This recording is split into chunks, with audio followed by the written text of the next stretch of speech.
চলুন আজ এক গভীর রহস্যের জগতে প্রবেশ করা যাক। কথা হবে ভৈরবকে নিয়ে। নামটা শুনলেই কেমন একটা ভয় কাজ করে, তাই না? কারণ তিনিই তো ভয়ের দেবতা। একবার কল্পনা করুন তো, শিবের এমন এক রূপ যা দেখলে ভয় লাগতে বাধ্য।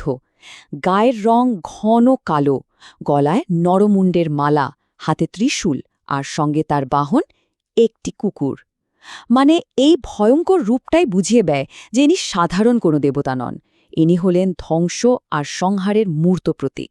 কিন্তু আসল প্রশ্নটা তো এখানেই, তাই না? যে দেবতার রূপটাই এত ভয়ের, যিনি নিজেই ভয়ের প্রতীক, তার পুজো কেন করা হবে? ব্যাপারটা একটু অদ্ভুত লাগছে, তাই তো? আসলে এই যে একটা আপাত বিরোধী ব্যাপার, এর মধ্যেই কিন্তু লুকিয়ে আছে এক গভীর আধ্যাত্মিক রহস্য। আর চলুন আজ আমরা সেই রহস্যটাই ভেদ করার চেষ্টা করি। তো এই রহস্যের উত্তর খুঁজতে হলে আমাদের একটু পিছিয়ে যেতে হবে, ডুব দিতে হবে এক পৌরাণিক কাহিনীর গভীরে। আর সেই কাহিনীর শুরুটা হয়েছিল এক মহাজাগতিক অপরাধ দিয়ে। গল্পটার একেবারে কেন্দ্রে আছেন হিন্দু ধর্মের দুই প্রধান শক্তি, একদিকে সৃষ্টিকর্তা ব্রহ্মা আর অন্যদিকে সংহারকর্তা শিব। আর তাদের মধ্যেই এক বিরাট সংঘাত থেকে জন্ম হয়েছিল ভৈরবের। ঘটনাটা হল, পুরাণ মতে একবার ব্রহ্মার মনে হল তিনি এই মহাবিশ্বের সর্বশ্রেষ্ঠ সৃষ্টিকর্তা। মানে তার অহংকার এতটাই বেড়ে গেল যে তিনি ভগবান শিবের ক্ষমতাকেই চ্যালেঞ্জ করে বসলেন। আর ব্রহ্মার এই অহংকার, সেটাই জন্ম দিল এক বিশাল সংঘাতের, যার ফল হয়েছিল খুব ভয়ঙ্কর। ব্রহ্মার এই ঔদ্ধত্য দেখে ভগবান শিব তো প্রচণ্ড রেগে গেলেন। আর সেই ভয়ঙ্কর ক্রোধ থেকেই জন্ম নিল তার ভয়াল রূপ ভৈরব। ভৈরব এক মুহূর্ত দেরি করলেন না। ব্রহ্মার যে 5টা মাথা ছিল, তার মধ্যে যে মাথাটা ছিল অহংকারের প্রতীক, সেটা সঙ্গে সঙ্গে কেটে ফেললেন। ভাবুন একবার, এভাবেই ভৈরব একটা মহাজাগতিক অপরাধের শাস্তি দিয়েছিলেন। তাহলে বোঝাই যাচ্ছে ভৈরবের জন্মই হয়েছিল ঔদ্ধত্যকে বিনাশ করার জন্য। কিন্তু ভাববেন না যে ভৈরব মানে শুধু ধ্বংস, একদমই না। তার পরিচয়টা আসলে আরও অনেক বেশি জটিল, অনেক গভীর। চলুন এবার তার বিভিন্ন রূপের সঙ্গে একটু পরিচিত হওয়া যাক। জানেন, ভৈরবের প্রধান রূপ হল 8টা। এদের একসঙ্গে বলা হয় অষ্টভৈরব। আর এই 8টা রূপ নাকি মহাবিশ্বের 8টা দিককে রক্ষা করে। কিন্তু গল্পটা এখানে শেষ না। আরও মজার ব্যাপার হলো, এই 8টা রূপের প্রত্যেকটার আবার 8টা করে রূপ আছে। মানে মোট 64টা রূপ। বিশাল ব্যাপার, তাই না?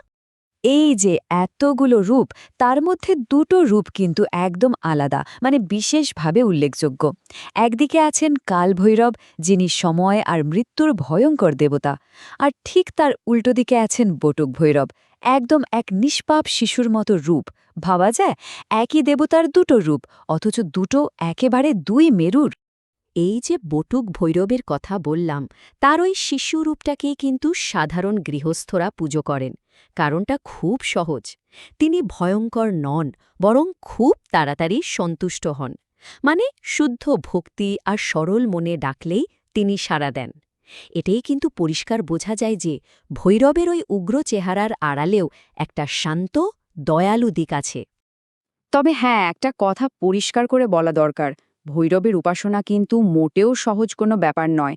এটা তন্ত্র সাধনার একটা অত্যন্ত গোপন আর ঝুঁকিপূর্ণ পথ। আর এই পথটা কিন্তু সবার জন্য খোলা না।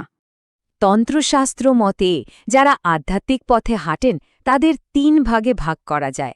প্রথমটা হল পশুভাব। এরা ভয়, লোভ, জাগতিক জিনিসে বাধা।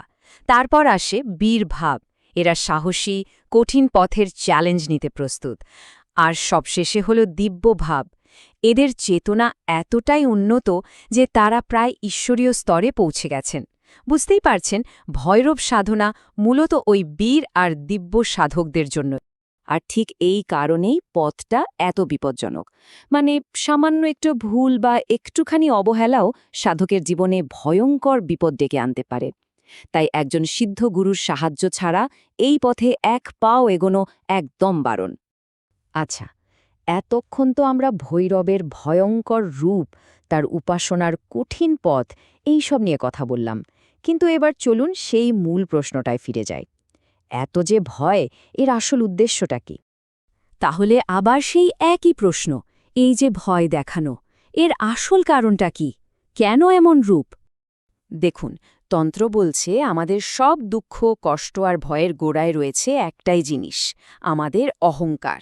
ইংরেজিতে যাকে বলে ইগো, মানে এই যে আমি, আমার এই বোধটা। ভৈরবের ওই ভয়ঙ্কর রূপটা কিন্তু আমাদের ভয় দেখানোর জন্য নয়, ওটা আসলে আমাদের ভেতরের ওই অহংকারটাকেই ভেঙে গুড়িয়ে দেওয়ার জন্য। ব্যাপারটা অনেকটা কাঁটা দিয়ে কাঁটা তোলার মতো। তিনি ভয় দেখিয়েই ভয়কে জয় করতে শেখান। তাহলে ভৈরব সাধনার আসল লক্ষ্যটা কি? লক্ষ্যটা হলো সাধকের অহংকারকে একেবারে শেষ করে দেওয়া, তাকে ভালো মন্দ পাপ পুণ্য এইসবের ঊর্ধ্বে নিয়ে যাওয়া, তার ভেতরের সব ভয়কে জয় করতে সাহায্য করা, আর সব শেষে তাকে মোক্ষ বা পরম মুক্তির পথে এগিয়ে দেওয়া। তাহলে সবশেষে একটা প্রশ্ন কিন্তু থেকেই যাচ্ছে, তাই না? জীবনের সবচেয়ে বড় ভয়ের মুখোমুখি হয়েই কি সত্যিকারের নির্ভীক হওয়া সম্ভব? হয়তো ভৈরবের উপাসনা তো আমাদের এই গভীর প্রশ্নটার কথাই বারবার মনে করিয়ে দেয়।